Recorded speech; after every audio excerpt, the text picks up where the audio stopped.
Hello and welcome to The Art of Growth and our series on empathy for the types.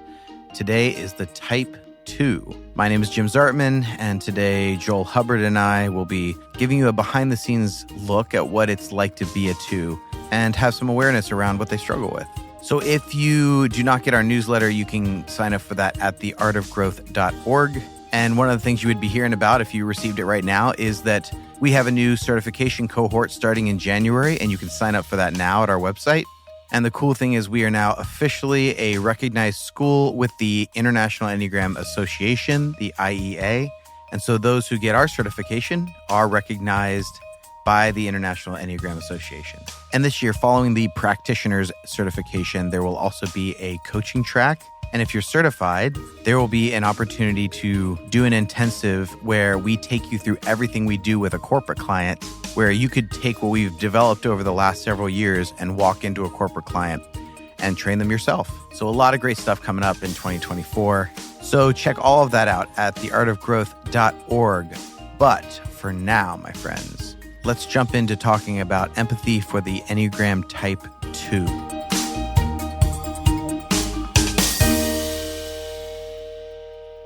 So I had a Type 2 client say to me, I'm presenting next week to a large group of people, and I am nervous out of my mind. I'm afraid, for a lot of things, like, will they like me? Will I come off, all kinds of internal angst about how I'm going to be perceived by this group. And so I can see myself doubling down and working really hard on this presentation, and I'm starting to work too much on it. It's like an obsessive thing for me.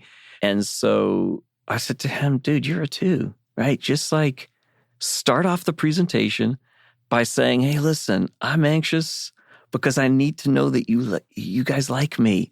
So could you give me a little love right now? And he laughed. He thought that was so funny. Yeah. And I said, but that's true of you, right? Yeah. And so people are going to feel that, particularly for those in the group that actually know you, right? They know that this is who you are. Can you imagine what their response is going to be? And he smiled a little bit. I said, they're going to give you love, dude. They're going to clap. They're going to cheer. They're going to be for you. And then what do you think that will do for you? It's like, oh, yeah, definitely it'll relax me. I'll feel a little bit calmer. It gets it sort of out of underneath all of, where it is. It's kind of underneath functioning, and it'll mess up your presentation. But once you get that out, you'll probably be good. Yeah, you're calling it out, and you're starting in a good place because you've called it out in humor, in a bid for connection, asking for what you need. And this is a great way to kick off this conversation about empathy for the Type 2. So let's get into that a bit more here.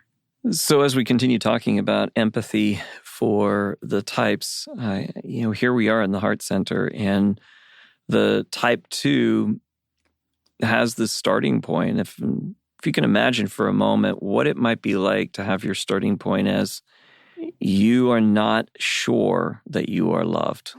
It's not something that is consistent for you, something that comes and goes, but oftentimes at moments of pain, it feels really, really pronounced to you. Like, I don't know that I'm loved.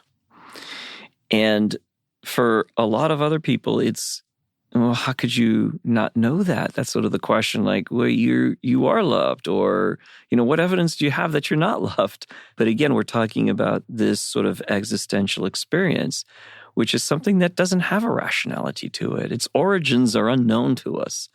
It seems like people feel like they were born with that sensitivity or that predisposition, and that life just seems to confirm that for them. I know 2s who were raised with phenomenally loving parents who were probably the epitome of a perfect family, and parents who were supportive, loving, encouraging, affirming, all the things that a Type 2 might want. And still the 2 will say, for some reason, even though I know they love me, right? There's sort of like the head knowledge of that, the heart experience of feeling loved internally was missing. And so for other types like myself, who aren't 2s, to feel what that is like, I have a few thoughts about that. One is, imagine that you are in a family relationship and you give love to people around you. You are wanting to do something for them. So you serve them, you do something good for them. But it seems like nobody cares what it is that you do. It's like I don't really need your help, thanks, but no, I don't need you, or no, I don't need you around. I'm good. And that's your constant experience of family, of people around you. Is that after a while you will feel like I don't matter. I don't have a sense of being wanted. And even though you may not need a whole lot of that, we have all experienced times where we have shown up at perhaps a party and nobody said hi to us. Nobody reached out to us. Nobody interacted with us. And maybe we felt more comfortable that way because we're introverted and we wanted to stand back. But after a while, you start to feel this sort of like, am I invisible? I'd like at least a little bit of something with people. And so we can feel that occasionally. And that's what the 2 feels. We can feel the times where you're wanting to make a contribution to the world. But for whatever reason, your contribution at work, let's say, for example, it just goes without being noticed. It's sort of like, whatever. Yeah, anybody else could have done that. And that sense of, I don't feel like what I'm giving is wanted, and therefore I'm not wanted.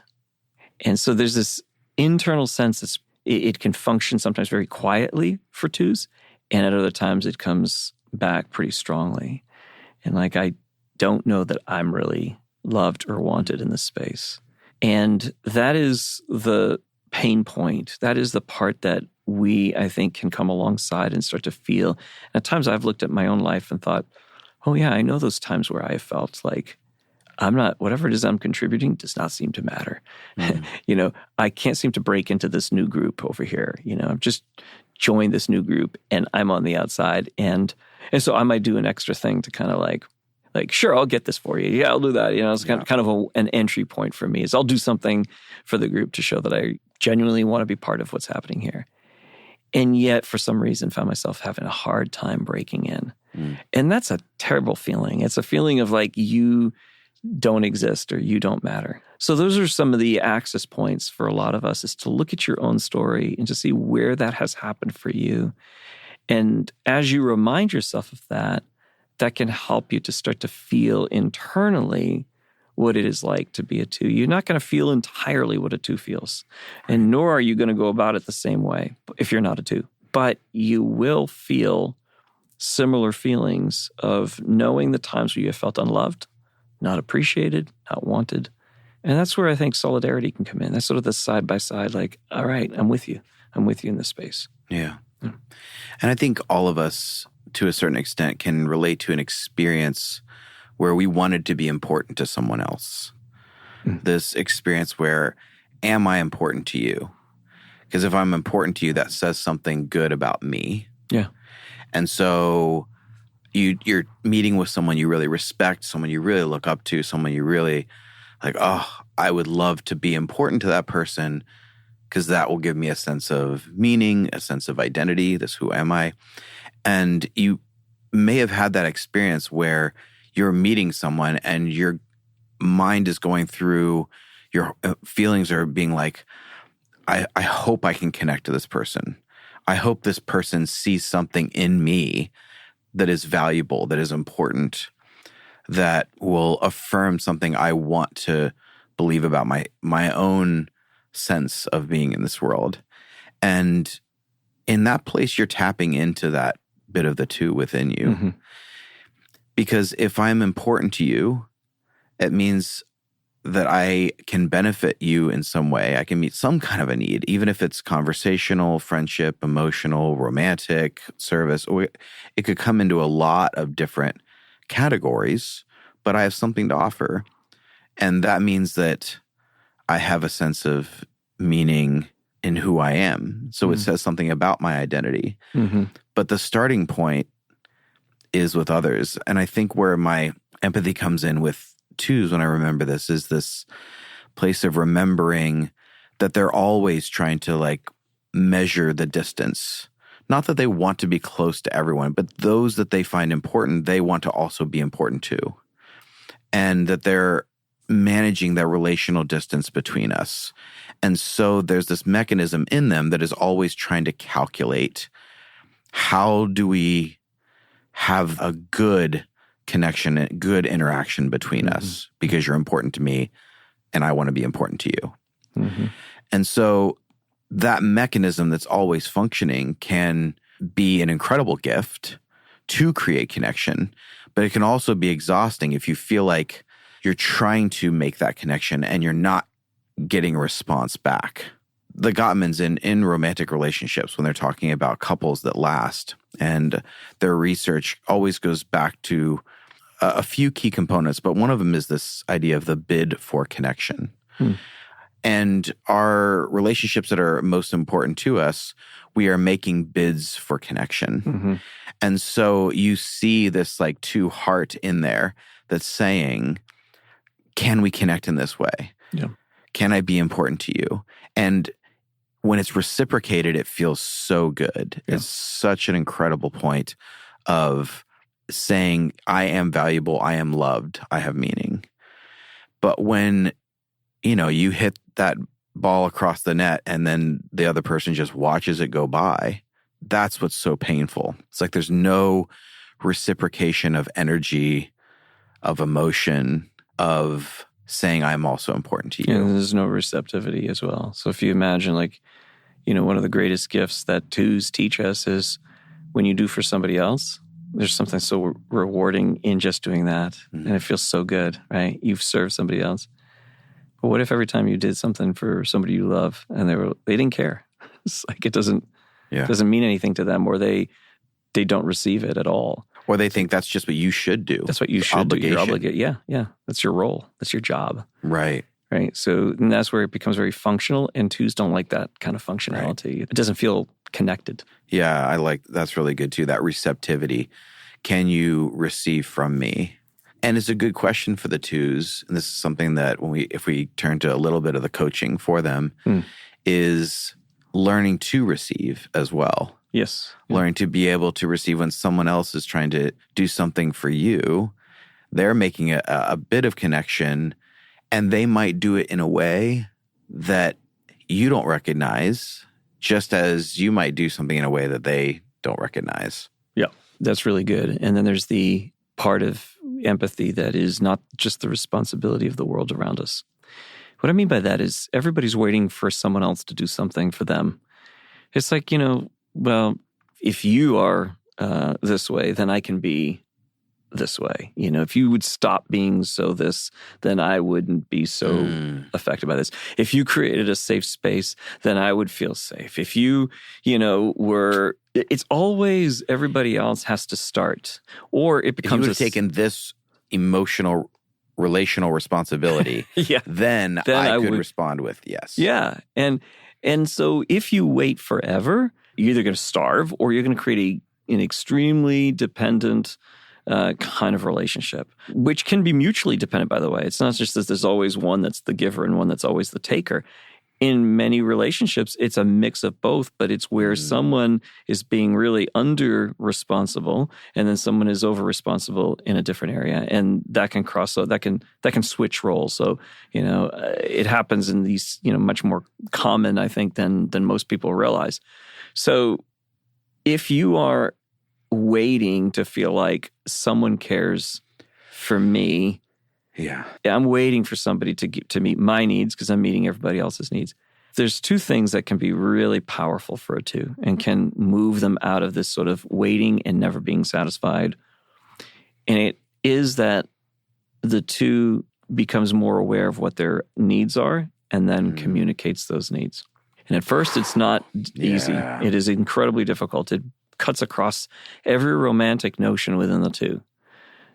That a loving world is one in which everybody meets everybody else's needs. And it becomes very practical. And so that part feels, I don't like that as much. But remarkably, it actually gets to the point where they can be and experience more empathy because they can open up and say, you know what, I'm hurting. I feel like I'm doing so much and I'm not appreciated. And I know that's a lot of my own interpretation. That's important to say. I know that it is a lot of my interpretation that I'm not feeling appreciated.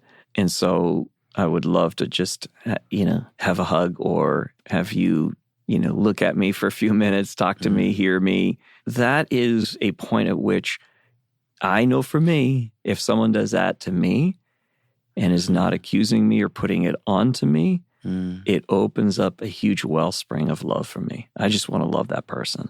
Because if they're that honest with me and they're vulnerable, I care about vulnerability and I want to protect that. And I think most people do. Yeah. I don't know. I'm saying most people. It may not be in your circles, but I don't know. Yeah. For some, there's going to be a lot of people, I think, that relate to that. I just think of how many times Atu has said to me, I shouldn't have to ask him for that. Mm-hmm. When we are all doing our work, we have to confront the stories we believe about the world. And a growth edge for the two is learning to say, I need this. I need this time with you. Mm-hmm. I need this connection with you. And that's hard because the story is, I recognize it. You should recognize it too and give it without asking. So it's not just that they believe like an ideal world is everyone meeting and reading and meeting each other's needs, but the fundamental thing that if you're not noticing what I need, that you're ignoring something, but that fundamentally you should see it. And it's painful because you should see it. Mm-hmm. And recognizing that's not the way they're wired. And to really have connection is to honor the fact that the person you want connection with is not wired in the same way that you are to recognize it. Yeah. And having a lot of care for where they're coming from, that they may need to be asked, and that there is nothing wrong with that. And there's nothing wrong with you for needing to ask. And that's another point I've hit with twos, is this belief that if I then ask, that there's something wrong with the connection because they're not seeing it and I shouldn't have to ask for it. And if I am asking for it, then I'm needing something that I shouldn't. Sometimes there can be that shame story that I've seen come into play. And it really, obviously we're speaking very generally here. And would be very different if we were on a one-on-one coaching, but in a very general sense, this does happen. Reminding both parties that it's good to make bids for connection. It's okay to ask for what you need. In fact, it's really good. It's really helpful. Well, and the additional thing is it can also be that the two hears that and says, well, if I have to ask for it, then it's not real. Because when you do it, it's because I asked. So it's not coming from a place of true desire or love or motivation from you. Yeah. And in fact, that is, I can speak for me. It's absolutely not true. Right. If someone says, I remember saying this to a team that I was leading, I said, listen, guys, I'm not going to be the one to read or notice things that you need immediately. I'm not quick to that. Mm-hmm. But if you need time with me and you ask, you have no idea what it does. My heart goes, yes, 100%. Yeah. I'm there for you. Thank you. Thank you. Thank you for telling me. I want to be able to do this for you. Yeah. Because I wanted to do something. I didn't know what it was. Yeah, exactly. Yeah. Thank you for saying what it is. Because now you've empowered me to actually be able to do what I really want to do for you. Yeah. And it has to be for you. Like it can't be, this is the other thing that can happen with all types, but it can be like, oh, could you do the dishes for me? Could you do this? And they tend to be satellite, I call them satellite needs, because they don't really get to the sun or the planet around which these moons are circling. It's like, let's get to the core. Let's get to the real thing. And it's not as easy to get to the real thing because sometimes people think, no, it is my need. My need is for you to do this. So you do that. And it leaves them unsatisfied. And it's like, could you do this? And then you do that and it's still unsatisfied. Is it? Right. So what's really going on? What's right? You feel unsupported, unconnected, unwanted, unneeded. And so, grace to all of us, because oftentimes you just don't see it as a two. You're just completely blind to it. Just like every other type is completely blind to their core need, until you become awake and aware and you practice awareness around that. But if you can, and when you are aware, it's, is it the dishes really that I want done? Or is it that I want her or him to sit with me for a few moments to just talk to me? Yeah. And oftentimes it is more of that. I need you to see me, right? So that's a big thing for the Heart Center. I need you to see me and feel in that way. When you look into my eyes and you are interested in me, I feel seen. I feel wanted. Beautiful. So thank you so much for listening, and thank you to all of our twos out there. We appreciate you. We love you. And you help us keep good connection with others by being an embodiment of connection. If you'd like to, you can follow us on Instagram at just Art of Growth. And if you leave us a review on iTunes, it really helps people find the show. And you can find out more about our certification process by signing up for our newsletter at theartofgrowth.org.